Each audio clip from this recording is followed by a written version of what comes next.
The Nigerian equities market has extended its losses from the previous trading session to close the third quarter of this year in the red, driven by sell-offs seen in Oando. Opeoluwa Oluwa, a research analyst at Cordros Securities, joins me now for more on this market wrap and the outlook for the last quarter of this year. Opeoluwa, thank you so much for joining us. It's been a minute, but let's do an overview of what's playing out here in the equities market. As we are wrapping up the last trading day for the session, it's definitely important we take a look back at how the market has performed, the fundamentals here. Yeah, thank you, David, for having me on the show again. So just, quickly looking at the third quarter of 2023, the market has gained approximately about 9% so far in Q3, and this has pretty much, come majorly in the gains from the gains that we saw in July and August. September has pretty much been, a negative month for the equities market.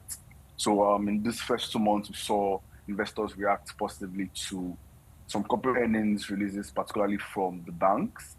Dantem's share buyback and the Dangote Foods merger, which was quite prominent in the news at the time of the announcement of both pieces of information. Then we also saw. Whilst this was happening, we also saw investors book profits intermittently, which was the major cause for the losses that were recorded in September. So specifically, we've seen investors' interest peak on Dangote Cement, Stanbic, and Dank Sugar majorly, and the sell-offs or the major sell-offs that we've seen in markets were on Nestle, Airtel, Zenith Bank, and MTN stocks. So year to date, I think it's pertinent to note that the ASI is currently at the year-to-date return of around 30%.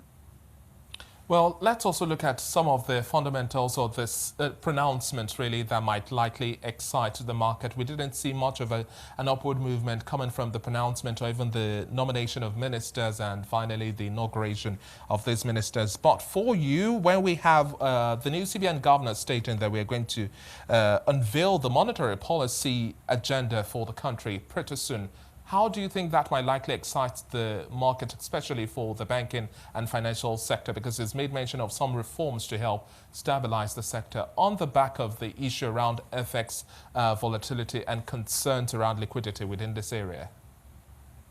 Firstly, I think it's nice or it's pertinent to basically acknowledge that, the current or the new, or let me say the new administration of the central bank now understands some of the issues that investors typically how investors expect monetary policy for the country to be going or to go from now. Basically to operate simply, right? So I think before we start to see any significant movement or any from investors or any significant reaction from investors, investors would like to see the government show its hand. Right. So the first thing is, pronouncing, what you expect to do, which is pretty much in line with what investors are expecting from the government or from the central bank. Now, we are now in a situation where investors will be expecting the central bank to start making moves that move or in line or in tandem with some of these pronouncements that have been made. So until we start to see the CBN show its working, so to say. We're going to see some sort of a lull in terms of reaction from investors, despite what has been pronounced. And for you now, how do you also see this filtering into the sectorial performance we'll likely see for so many? The sentiment is going to be likely mixed. We've seen the impact of the FX reforms and how the Naira dip has also hit the different sectors. Looking at fast consumer goods, they're also taking the hit. Banking sector, well, some say that they're enjoying from these levels that we are seeing here at this point in time. For you, what should be the picture we'll likely see going forward across board in the last quarter? Yeah, I think you've pretty much put or given an answer to that question as say mixed performance. You see FMCG companies still remain in the firing line, depending on how dire the events in the FX space pretty much plays out. And that the FX valuation gains that we saw basically benefits banks' numbers for the half year would be a key factor to benefit banks if we see any significant movement in the FX rates.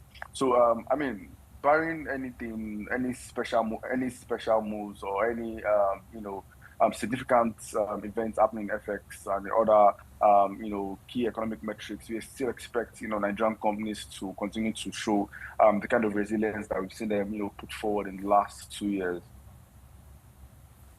Well, Opeoluwa, we'll have to leave the conversation here for now. I was going to ask you questions around the expectation of Q3 numbers in terms of the financial release from companies, but for now, we'll leave the conversation and then have that conversation next time. Thank you so much for sticking with us today, Opeoluwa. That was Opeoluwa Oluwa, a research analyst at Cordros Securities.